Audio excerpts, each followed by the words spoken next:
Hello, how are we?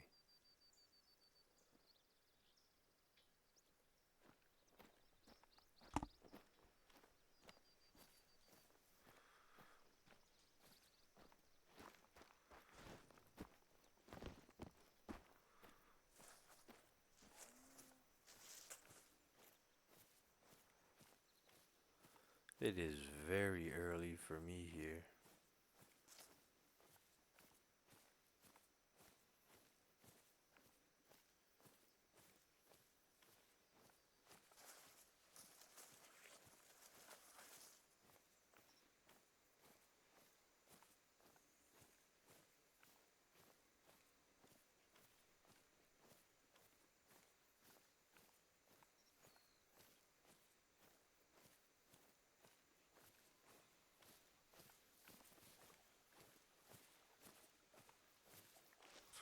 I had a really good session with my therapist yesterday.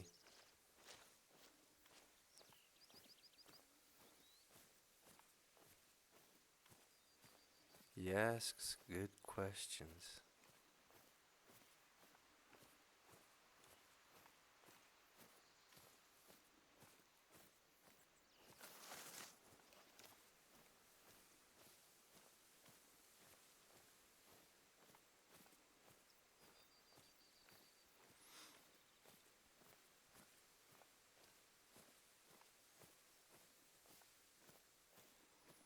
I always end up talking about my faith, and in the session, I concluded that everything is a miracle.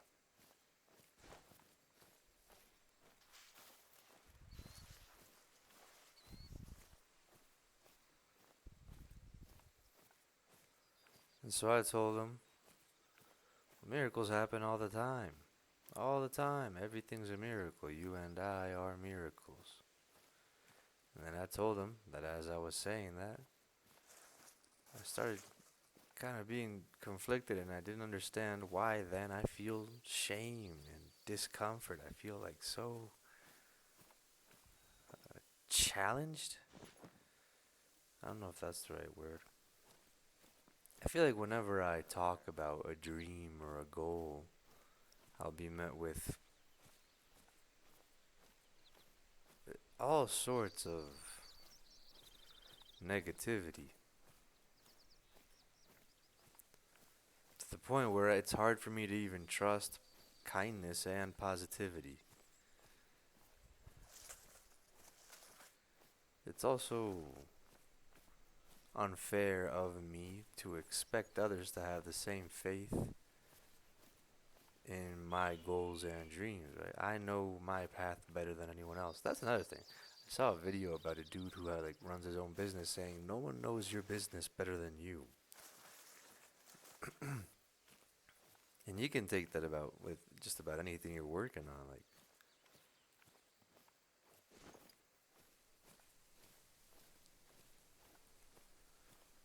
I don't know, that does help me I think communicate things a little better. Because I kind of always assume most people have things more figured out than me. Just because everyone seems more calm than me. I don't understand why.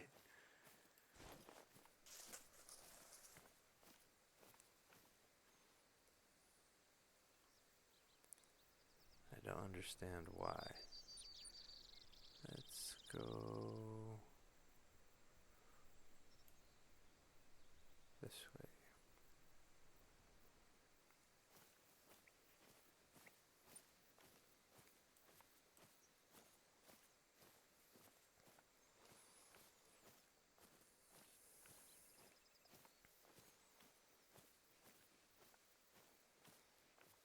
I feel like most people know something I don't because they're not kind of agitated all the time. For me, there's always so much going on that I always feel like people are signaling things. They're always giving themselves away with what they do. And that's always kind of making a reaction in me.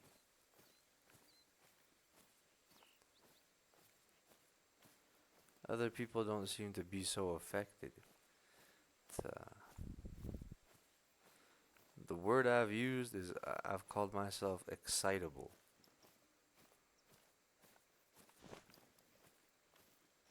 I'm a very high energy person.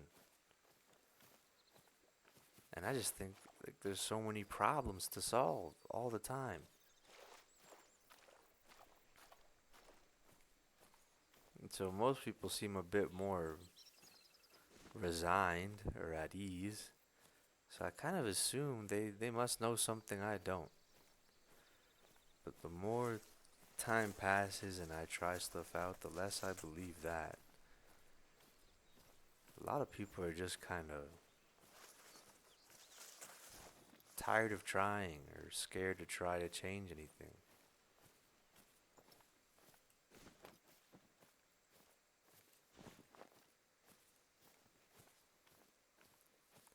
I remember at my job at the gym in New York, I saw a coworker crying in the emergency stairwell. And I tried being positive about it and he got snappy and angry.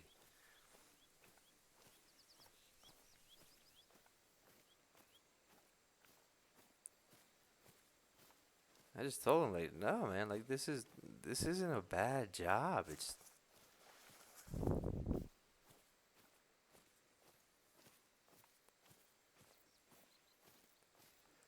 just I don't know. I remember being a little kid and looking at like adult men and just thinking like, why are you complaining? You have so much control. Change something, you know?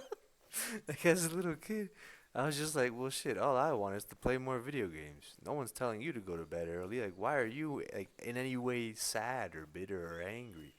Like, just play some video games. Just, I don't know, figure things out. You can. Like, you're an adult, and I don't know.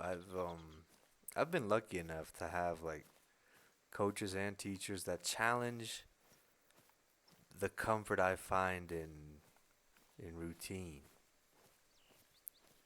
Cause you can get real used to thinking the wrong way, to thinking bitter thoughts, and that's not good. And these guys didn't directly challenge that, but they always told me like they can see the emotions that behaviors rely on, especially within the performance of a sport. It's like when you talk to athletes, and they'll tell you bitterness is lost. Like you gotta get rid of that. You won't get anywhere with that. That doesn't take anyone anywhere good. I hear like top level pro athletes talk, and they talk a lot about love for the game, right? It's like they understand it's competition. It's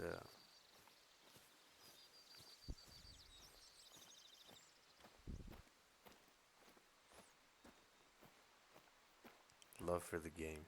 There are games I don't love.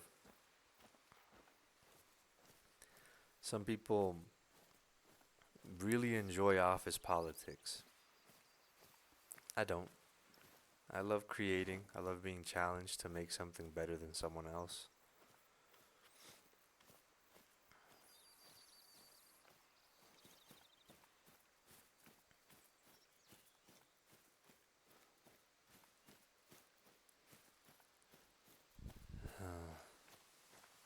Love for the game.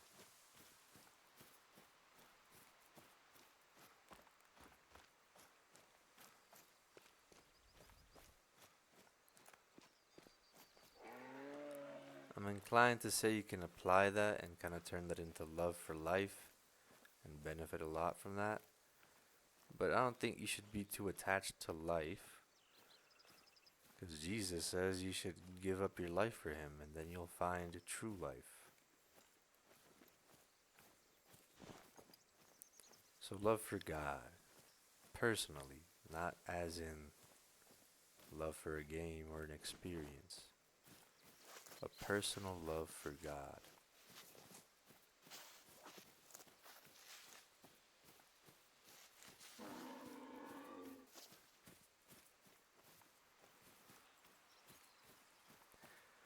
Now,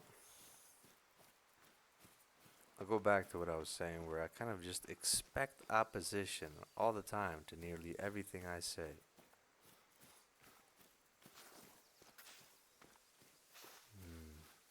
Contrarianism is not a good thing, and that's real.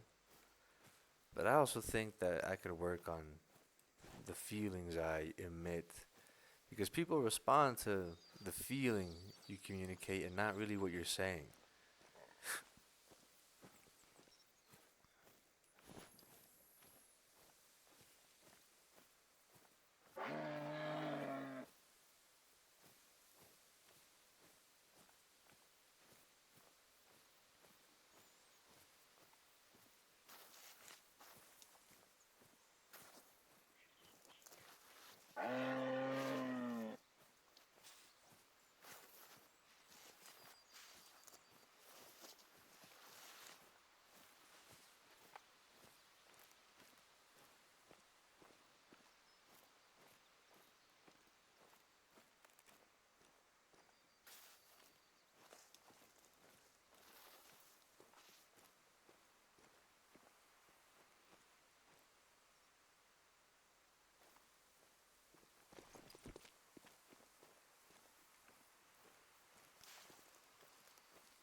Okay?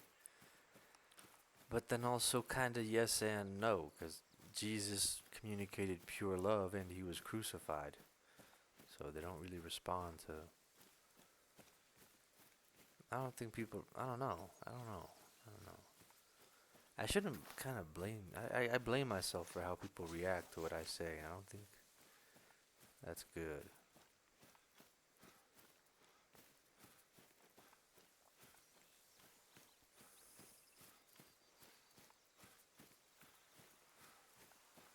Love for the game, love for God. Yeah, I think as long as you understand yourself, you don't need to worry about much else. And understanding yourself is a huge, huge boon, benefit, tool, advantage, comfort, luxury. That's something only God can grant. And it gives a lot of peace.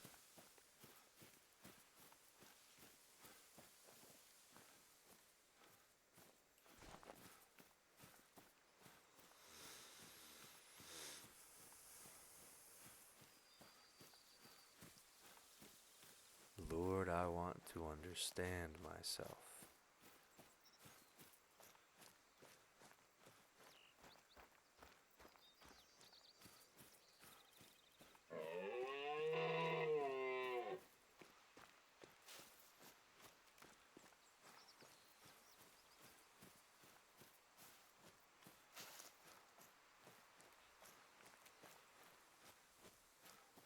I kind of feel like,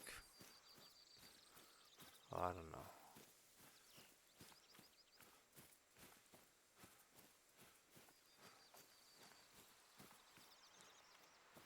I kind of hate movies and the common narrative in movies more and more. Um, most movies paint initiative as evil. The heroes are kind of always reacting and responding to their environment in messy and chaotic ways, and they don't take any responsibility when bad things happen. It's good to not feel guilt and to act from love, right? And not from fear of punishment or anything like that. But like at some point you gotta think and say like these guys gotta change something. Things aren't working out. These stories get more and more dramatic, not more and more peaceful.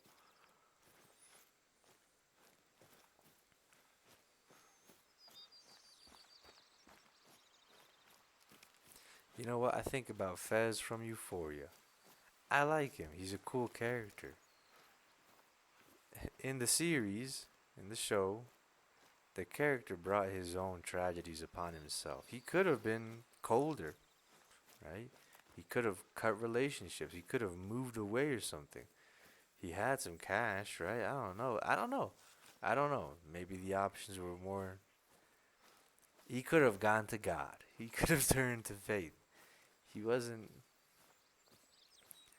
He saw his little adopted brother becoming a worse and worse person, and he didn't own up to, to trying to change that. That's a,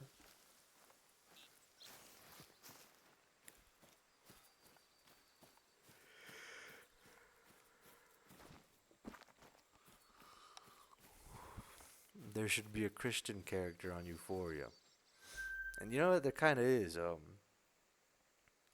The guy trying to help Rue with her addiction, but I don't know. They kind of paint him as weaker than a Christian really is. Not that Christians have something special and strange, just that Jesus makes sure that God's love is effective through us.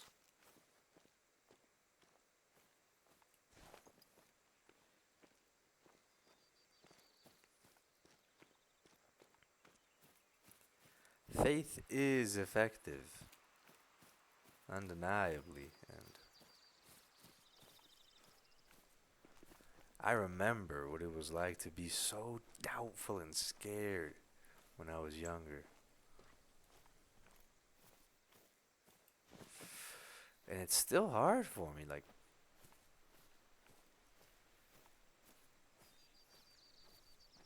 I've said it before, I fear pride, and I think the key to that is what the Bible says. It's a Jesus' kind of extension of his first commandment, kind of second commandment. The first one's love God, and then he goes on to say, and, love others as you love yourselves. And now, I've said before, I hear older priests emphasizing love others, and I hear younger priests emphasizing as you love yourselves, right? It's easy to kind of to emphasize and then kind of leave something as less conscious, as less focused on. But then I think about it. And I think about the theme in like my therapy where it's like you gotta accept your victories. You gotta accept what you've done right. Right? What other people see in you. The good too.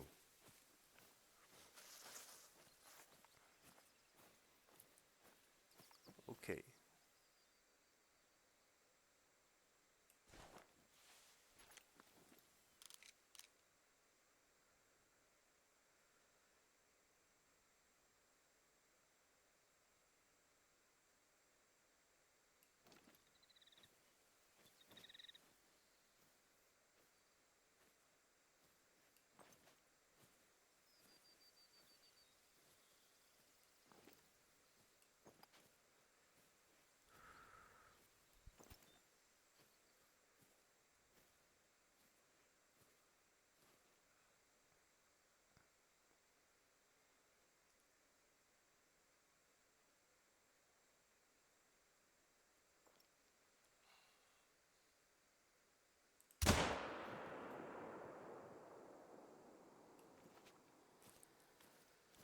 Okay.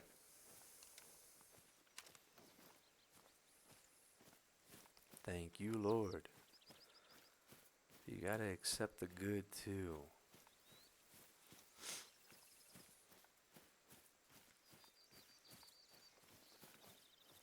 How would I love someone else achieving the things I've achieved?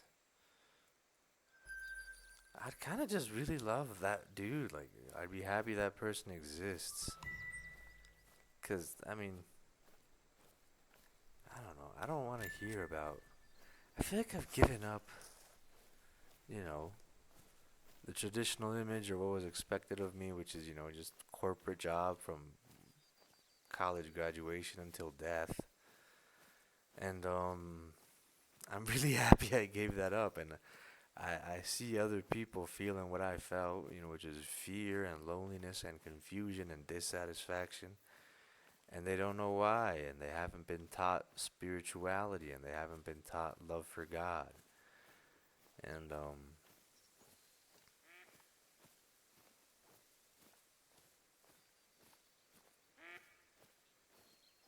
don't know. It's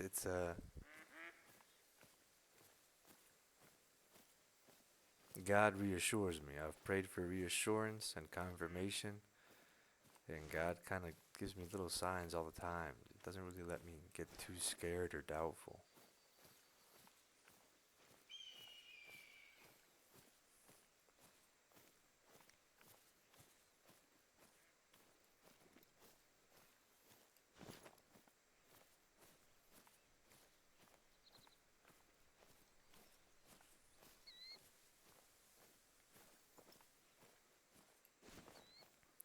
And I think that's a good rule that I've kind of used a lot.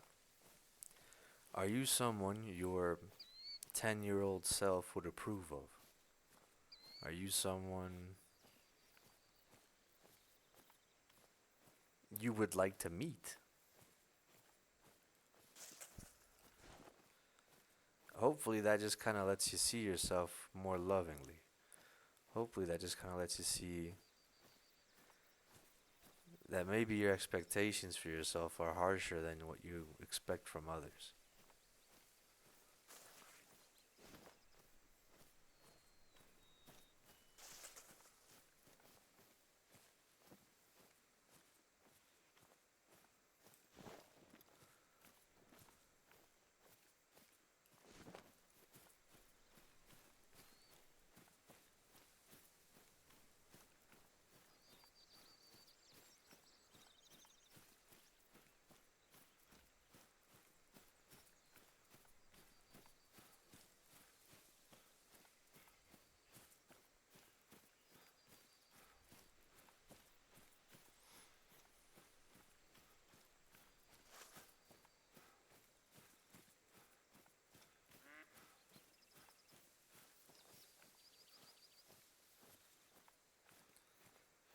I got dehydrated one time a couple months ago, and then I got proteinuria, which is like protein in urine and it's like bubbly piss. And I got worried. I mean, I looked it up online, and it's pretty normal for people doing intense exercise to get that at some point. And I went to the doctor. We talked about, healthier living and maybe even a diet. And she did a body scan, and it gave out a BMR, a basal metabolic rate. So what that is the calories your body burns without doing nothing. Basically, what you need just like for like survival function.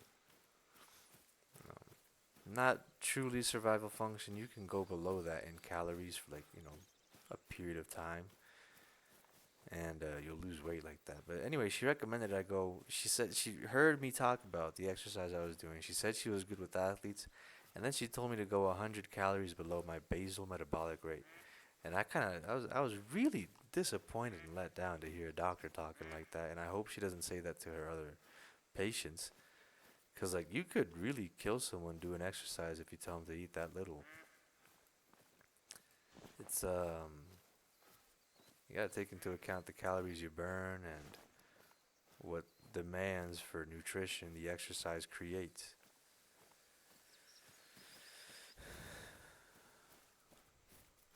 But she did say I could just keep working out however I wanted to, and to take care of hydration the way I have been doing.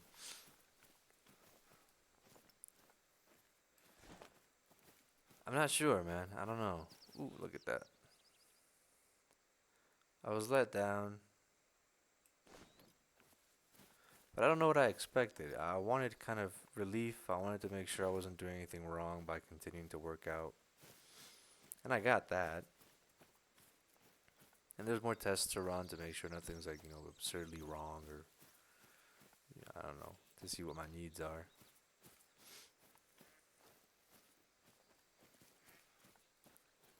But I was really let down, and I don't know. I don't know. It's kind of It's hard to tell other people older than me that the doctor's wrong. Especially talking about diet when I'm not like the leanest person around, and I should lose weight, but not the way they're saying. The doctor told me to.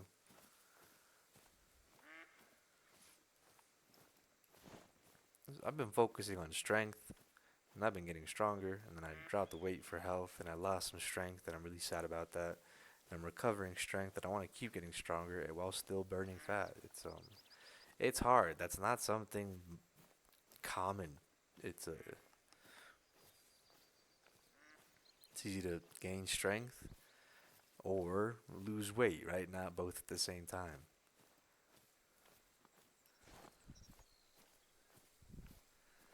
It's possible. All things are possible in God.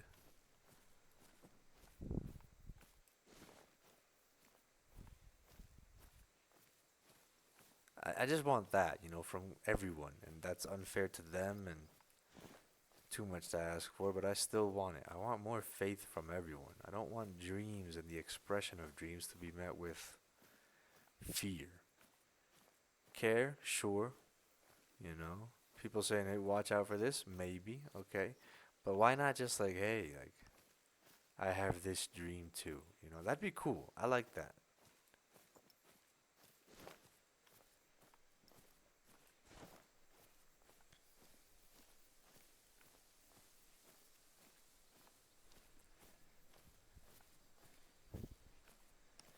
And I look a certain way.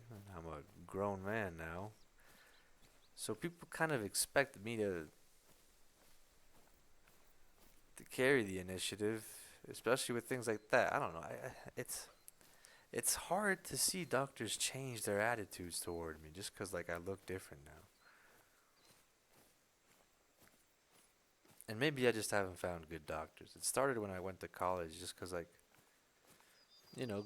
that's what it is too. Like going to a doctor with like a parent or with family, they kind of feel a bit more pressured to care, to express, interest in actually helping you out. But you go alone as like an adult male, and they kind of just like, here, you're fucked up. Like, go away. Like, it's not exactly. Some doctors care, and they care enough to run the tests and take a look. But like, you really have to tell them, like, hey, I want to be as healthy and athletic and strong as possible. Like, this is what I'm doing. Please help me out. It's it's hard because I mean, they have to adapt to like all their clients, and I'm guessing most people don't care all that much.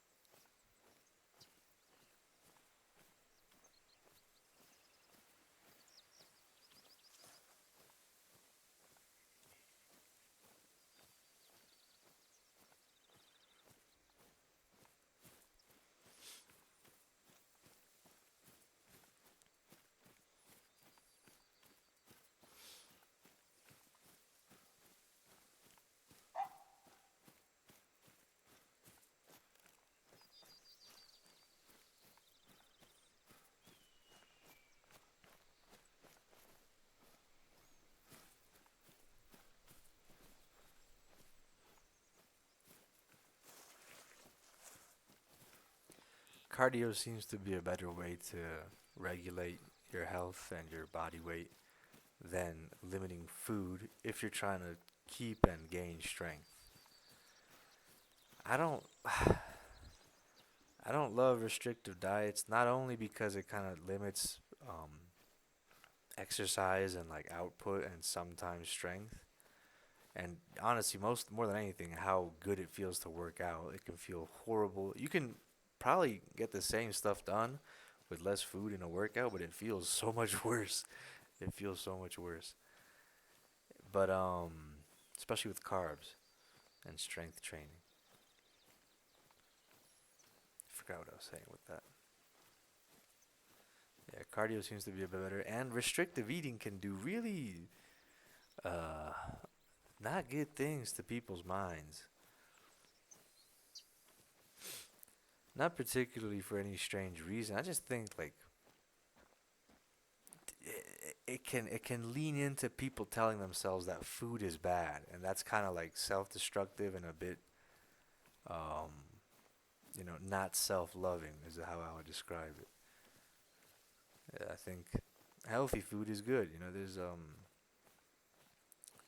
It's not one specific food that's right for anyone, but if you know what you need and you give yourself exactly that, that's a good thing.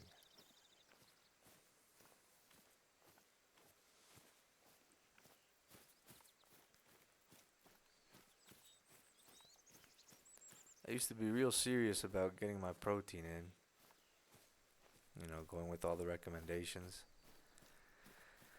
And it was good, it was decent, but I didn't see as much change as when I just focused on calories and making sure I ate more than enough and did strength training and rested properly. I saw huge gains there. Of course, that's not super sustainable. That leads to obesity. So, um, but if you're gaining muscle, obesity isn't as clear of an indicator of ill health. A high muscle mass kind of throws off most of the metrics and measurements we have for proper body composition.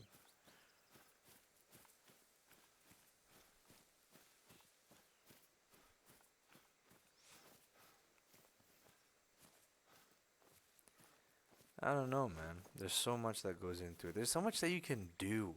It's hard to place a single hard rule to how you should live or what's healthiest or what's best because one, God determines what happens, and two, like there's so much opportunity to change. Like most people aren't on a diet their whole life, for example. Most people aren't doing the same workout their whole life. And I don't think these there are things that indicate to us that we need to change that we can kind of stay trapped in it, and I think that's when they become a problem. For example, boredom and being tired. I think being tired is a sign that you should rest. But I think people can use that and be lazy, and that's not right. And the same thing goes with boredom. It usually means, hey, switch something up. But then you can kind of be addicted to novelty and change before you see results.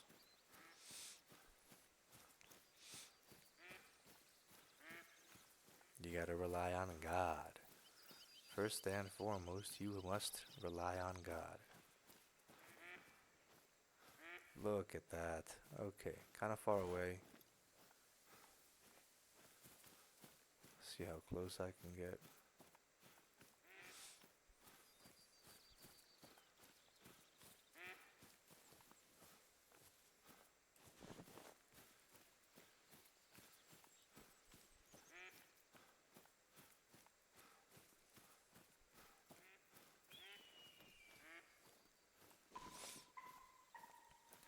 I think the best way to work out and eat is firstly having a base of being intuitive and enjoying what you do, not really forcing yourself to do much, and then having small requirements every week for improvement, whether that be making a greater effort, preparing better so that you do something new in the gym or in the kitchen. I think just one little thing to make sure you're improving, I think that changes everything. I think that means you get better over time instead of decaying over time, right? I think that's enough, and I think that's the best way to care for your own energy too. Your own avoiding exhaustion, avoiding all sorts of problems like that. All right, let's see here. I've had a couple uh, bad shots while prone, so I don't want to go prone. That's good. That one has some cool antlers on the far right, and I'll go for that. Oh, but that one looks like a cow. No, I'll go for this one. Got a clear shot there.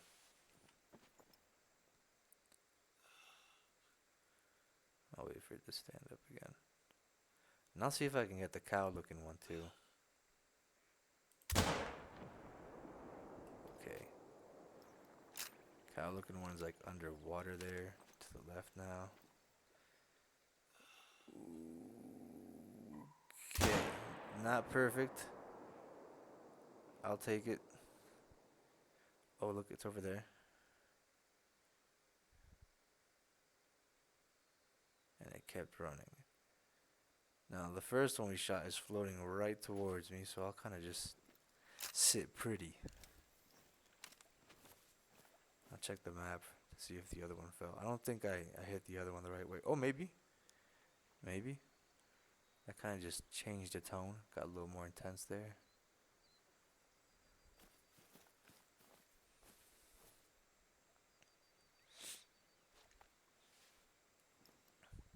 Yeah, okay.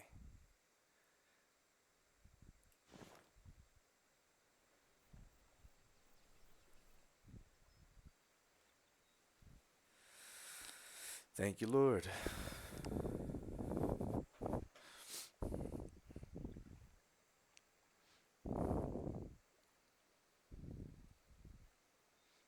Exhilarating gameplay.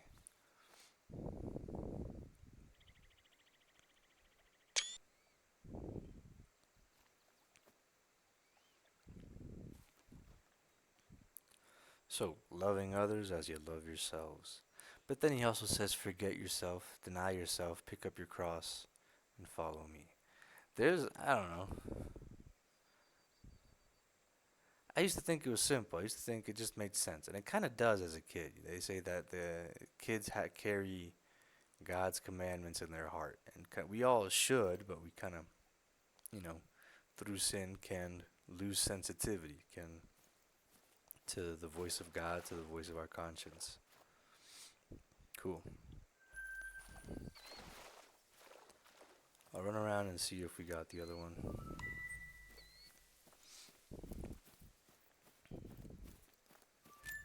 It is possible to lose it. So it is simple, but then like it helps to reconnect and, you know, read the gospel. But then I start to respect more the nuance of it, the attention to detail and thoughtfulness in discernment and decision making and being attentive to the words of Jesus and trying to understand him better than before. Because it can appear that he contradicts himself, and if it's from a place of love for God, I imagine he does contradict himself.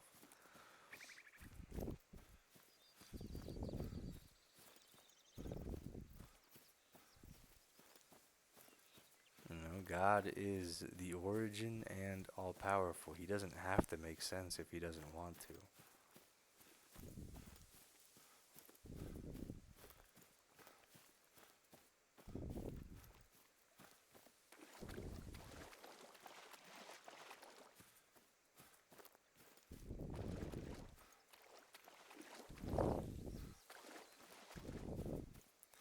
And you know, I think about that. I think about God going through feelings, maybe I don't know.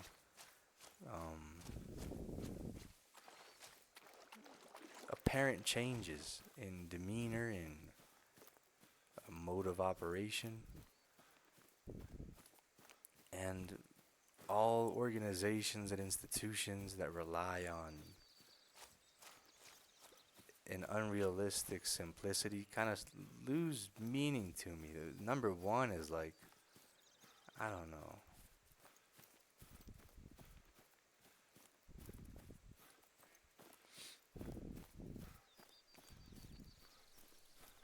The way taxes are expected to be paid. Most governments kind of just tell you to figure it out and like they're unclear. They're unclear. The way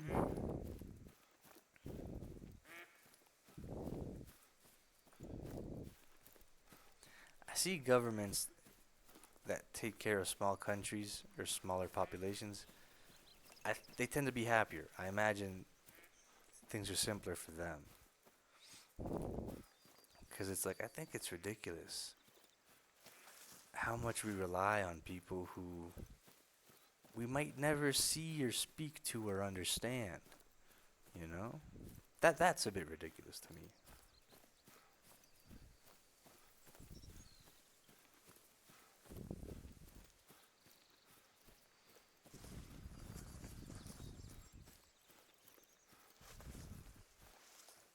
think it's important then to be intuitive and to kind of take what you feel as one thing that can affect what you decide and where you go. Because someone might say the same thing I just said about God and Jesus, but you can see Jesus and Jesus is present always and he hears you all the time. So it doesn't apply there. And we can learn to trust Jesus, but most of us kind of start doing that from a place of need and intuitive trust, right? It's not like no one's given a formula for trusting God. You could, if you do enough like research in science, you'll start to see God in what you do. And I think, that might be a goal for me. Come up with a mathematical equation so that there's no logical way to deny God. Use logic to point people who have trouble trusting to Jesus.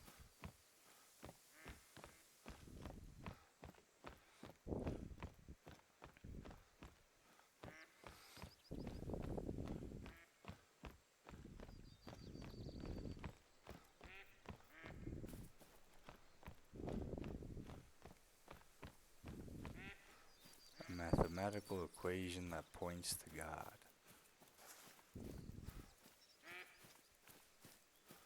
Lord, I pray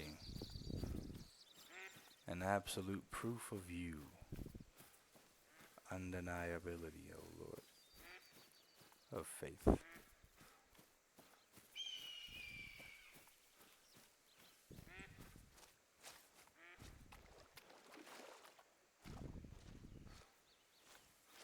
Yeah, that's a good way to end it. Padre nuestro, que estás en el cielo, santificado sea tu nombre, venga a nosotros tu reino, hágase tu voluntad así en la tierra como en el cielo. Danos hoy nuestro pan de cada día y perdona nuestras ofensas como también nosotros perdonamos a quienes nos ofenden. No nos dejes caer en tentación y líbranos del mal. Amén. En nombre del Padre, del Hijo y del Espíritu Santo. Amén. God bless you all. Bye now.